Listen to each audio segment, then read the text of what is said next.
I'm also Nolan, My name is Ilia. and we're doing our project over the lack of resources leading to cyclical child abuse and neglect.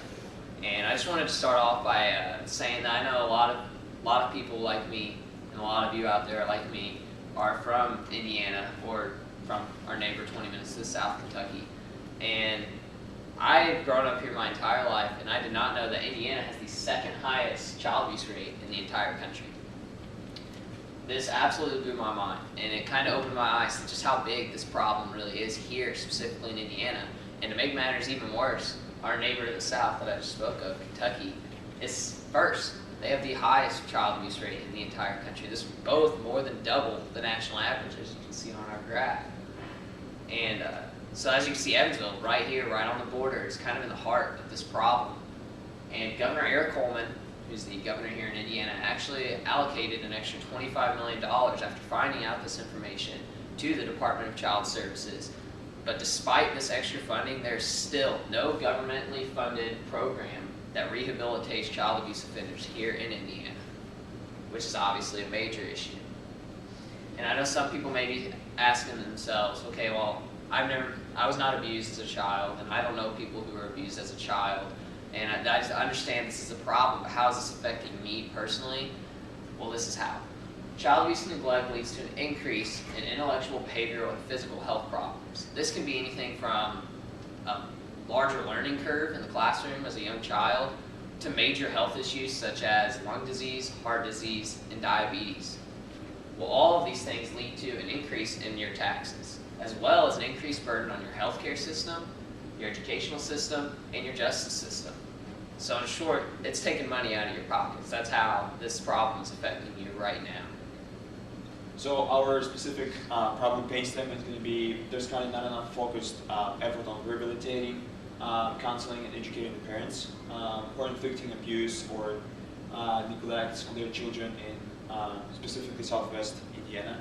Nor are their current efforts affordable to those individuals. And so there are different local organizations that are trying to fix the problem right now. Some of them are Holly's House, Lampion Society, and Good Insight. And so pretty much all of those organizations are trying to fix this problem by primarily dealing with the children and not really educating the parents and teaching them how to basically be a right parent for the kids. And so they're kind of acting, especially Lampion Society, they act kind of a bridge between the kids who got abused in the previous and between their future.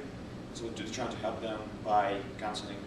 And so although CPS, Child Protective Services, taking a little bit different approach, their main goal is to reunite the families or find a new home for those kids who got abused in the past. As you can see from this graph, this is where most of the money are allocated right now. And so 54% goes to foster care, and only 8% goes to child and family services. And so obviously this is the big problem because they're not really fixing the problem, they're just putting a band-aid on it. And so that's why the circle goes back and forth every time, because they're just not educating the parents, who are actually those who are in need. And that leads us to our solution here. Our solution is based on, we're kind of adopting a program in New Mexico. It's called the CBCAP. It's a long acronym, but it stands for the Community-Based Child Abuse Program. And it is a program that kind of centers around and revolves around building an emotional connectedness between the parent and the child. Because studies have shown that once that connectedness is built, the parental skills kind of develop naturally. And so they focus on that, as well as educating and providing awareness to these offenders and educating them that their actions are not only just impacting that child or their family, that it's in fact affecting the entire society. And it's a cyclical problem that needs to be stopped.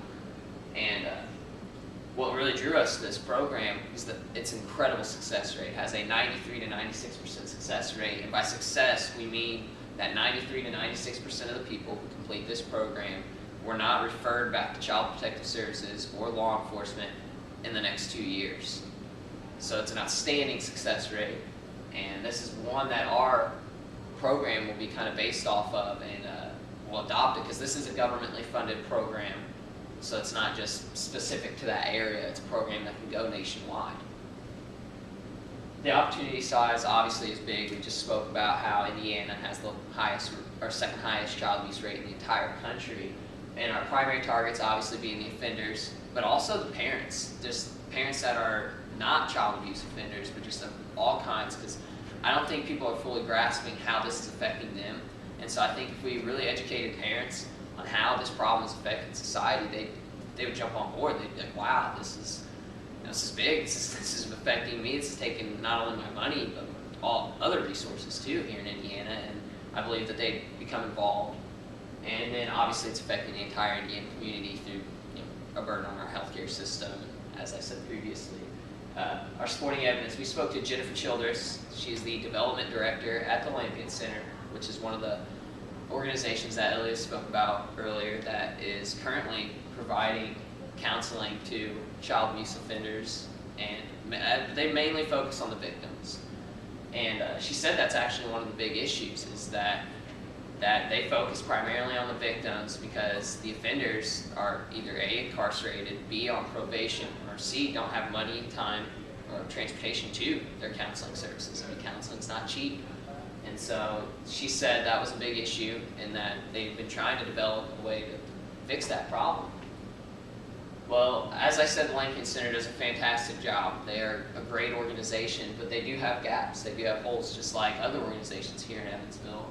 And this is how our program would compare to the Lampion Center and other programs here, is as you can see, the Lampion Center focuses on child and collective family counseling and crisis intervention, where ours is going to cover those two, but it's also going to cover home visits, parental classes, as education is a huge component of our program. Connection to community services, as well as transportation assistance, because the majority of these are coming from low-income families who they don't have a vehicle, they can't afford a bus fare, and they simply aren't going to go out of their way to go to counseling. That's going to cost money. So our value proposition is going to be that for parents of child abuse offenders who require the support and resources necessary to build those healthy relationships, the CBC AP program provides the education, the rehabilitation, and the resources that are necessary. But unlike the Lampion Center and other counseling services currently offered, the CBC AP focuses mainly on education, which we were talking about previously.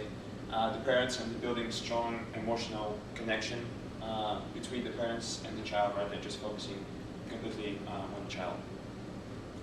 So here's a business model that we've developed, and as you can see, that value proposition right in the middle is the basis for everything, and we can kind of branch out from there as we can show our key resources being counselors. Obviously that's a huge component of what we're doing. Curriculum development in terms of the classes these parents are going to be taking. Curriculum management, somebody's got to manage these programs after they're created. You can't just sit them there dry. Media, because if we can get marketing and we can get advertising out there, we can get more funding and hopefully get parents involved, volunteers involved, as well as website creation, website management, and then vans and buses. That's a huge thing for us because, I mean, I know that I've seen multiple people from around where I live taking the bus, and I know Ilia at one point had to take the bus to get around town too. And so if you can provide that transportation, which connects here to our key activities, that's huge. And one way that we're thinking is if you can connect the vans and the buses here and our key resources to the transportation and our key activities, that's why we have public transit on our partners. I think if we can partner somehow with the Evansville Metro Station and somehow get our funding to partner with them, that would be huge in terms of providing these people transportation to the counseling and to their classes. As a lot of it will be online, but you cannot get that intimate counseling online. And then also in the key activities, curriculum development, counseling, marketing. Our key partners obviously being Child Protective Services. And then we thought of the Rockport Correctional Facility, it's a 45-minute drive, and the Vanderbilt County Jail here in Vanderbilt County are both places we could partner up with to find child abuse offenders and people who are looking to get into this program. Within Sight is another, like he said, another one of the counseling services here in Evansville. We could partner with them and get their expertise, as that's what they do. And one that we're really excited about is the USI Social Work Department, because we believe this could be not only a great opportunity for us, partnering with them in terms of them helping us create the educational curriculum, but also for them and their students, as this could provide field experience and field work for them as they could job shadow on these counselors, learn a lot from partnering with counselors from within Lampion Center and Child Protective Services, as well as helping them develop the curriculum and getting them in on this. It can kind of just elevate the entire educational curriculum, not only in our program, but here at USI as well. And the cost being counseling fees. I mean, counselors are not going to just come in here and work for free. No one does. Would be nice though. And web development and managing that web development, as well as an office space, as we believe that we would need a central location in order to allocate and get everything out there. On the right side of this model, there are customer relationships, which is probably, in our case, one of the most important segments, to be honest. It's a feedback, suggestions, and bi-weekly reports from the customers or clients. Customer channels are website, offices, courses, and faculty over the phone. Customer segments are probably going to be employees, counselors, parents, or offenders. And then the revenue, government funding, we believe probably can be the biggest one, because, for example, CPS is getting their funding through the government, such as state or national grants. And just the really signing up for the program online or the counseling fees when you come to the office and try to talk to the licensed doctors or workers. And so the biggest connection here is probably going to be when parents are having those discussions offline or online through this program. They're going to send bi-weekly reports to our program that we're trying to implement. And so this is will give the idea of where to get better, what segments to get better. Maybe those parents don't understand some segments of the program. Also suggestions at the end of the full program that he took. Maybe just talk about their experience with what they helped them, talk about the children as well. And this could also go to the curriculum development, because obviously pretty much every business, nonprofit organization is trying to get better. And so this will also help us to increase the success rate. And that is the presentation. All right. Thanks, guys. Thank you.